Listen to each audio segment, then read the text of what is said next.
ವಿಚಾರ ಸಹಜವಾಗಿ ವಿಪಕ್ಷಕ್ಕೆ ಆಹಾರವಾಗಿ ಪರಿಣಮಿಸ್ತಾ ಇದೆ. ಸಿಟಿ ರವಿ ಅವರು ಮಾತನಾಡಿದ್ದಾರೆ. ಇದೇ ವಿಚಾರಕ್ಕೆ ಸಂಬಂಧಪಟ್ಟಂತೆ ಏನು ಹೇಳಿದ್ದಾರೆ ನೋಡ್ತಾ ಹೋಗೋಣ ಬನ್ನಿ.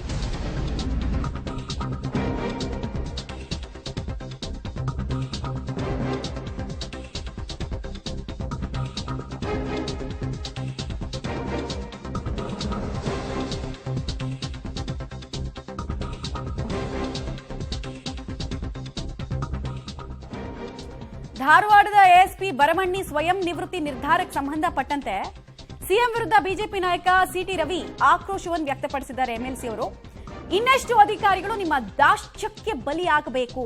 ದಾಷ್ಟ್ಯ, ಅಧಿಕಾರದ ದಾಷ್ಟ್ಯ, ಕೊಬ್ಬು, ಅದಕ್ಕೆಲ್ಲ ಇನ್ನಷ್ಟು ಜನ ಬಲಿಯಾಗಬೇಕು ಅಂತ ಕೇಳಿದ್ದಾರೆ.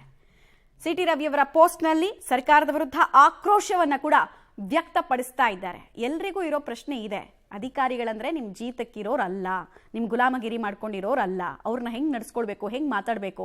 ಈಗ ಒಂದು ಆಫೀಸಲ್ಲೇ ಚೆನ್ನಾಗಿ ಕೆಲಸ ಮಾಡೋರ್ ಜೊತೆಗೆ ಹೆಂಗಿರುತ್ತೆ ವರ್ತನೆ ಹೈಯರ್ ಅಪ್ಸ್ದು, ಅಂತದ್ರಲ್ಲಿ ಒಬ್ಬ ಪೊಲೀಸ್ ಅಧಿಕಾರಿ ಜೊತೆಗೆ ಹೆಂಗಿರ್ಬೇಕಾಗಿತ್ತು ವರ್ತನೆ. ಓಕೆ, ಆ ಕ್ಷಣದ ಆವೇಶದಲ್ಲಿ ಆಗೋಯ್ತು, ದೊಡ್ಡತನ ತೋರಿಸ್ಬೋದಾಗಿತ್ತು. ಅಟ್ಲೀಸ್ಟ್ ಅವ್ರನ್ನ ಕರೆಸ್ಕೊಂಡು ಮಾತಾಡ್ಬಿಟ್ಟು ಪಬ್ಲಿಕ್ ಅಲ್ಲಿ ನಾನು ಹಂಗೆಲ್ಲ ಮಾಡೋದಕ್ಕೆ ಹೋಗಿದ್ದು ಇನ್ ಹೆಂಗೆ ಅಂತ ರಾಜಕಾರಣಿಗಳಿಗೆ ಗೊತ್ತಿರುತ್ತಲ್ಲ, ಅದನ್ನೆಲ್ಲ ತೇಪೆ ಹಚ್ಚೋದಕ್ಕೆ, ಹೊಡೆಯೋದಕ್ಕೆಲ್ಲ ಹೋಗಿದ್ದು, ತಪ್ಕೊಳ್ಳೋದಕ್ಕೆ ಹೋಗಿದ್ದು ಅಂತ ಅಂದ್ಬಿಟ್ಟಿದ್ರು ಮುಗ್ದೋಗ್ತಿತ್ತು. ಆದ್ರೆ ಅದ್ಯಾವುದನ್ನು ಮಾಡ್ತಾ ಇಲ್ಲ ಈ ಸರ್ಕಾರ. ಹಾಗೂ ಈ ಸರ್ಕಾರದ ಸುತ್ತ ಇರುವಂತಹ ಅಧಿಕಾರಿಗಳು ಮಾಡ್ತಾ ಇರುವಂತಹ ಎಡವಟ್ಟಿನಿಂದ ಜನಾಕ್ರೋಶ.